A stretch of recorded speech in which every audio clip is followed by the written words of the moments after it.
দোয়াটা শুধু আমার সাথে একবার পড়ে যাবেন, কোথাও লিখতেও হবে না, মুখস্থও করতে হবে না। একবার পড়বেন, দুইবারও না। আপনার গোটা জীবনের জানা অজানা যত গুনাহ আছে সব মাফ হবে।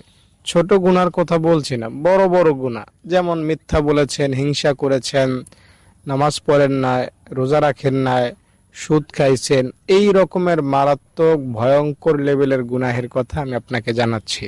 ইনশাআল্লাহ এই দোয়াটা এতই অ্যাকশনে ভরপুর, যেই পড়বে সাথে সাথে অ্যাকশন।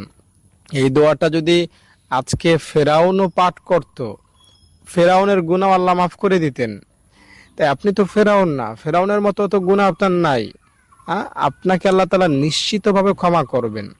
দোয়াটা পড়লেন মানে নিষ্পাপ হয়ে গেলেন, বাবু একদম মায়ের পেট থেকে বের হয়েছেন ওই রকম হয়ে যাবেন।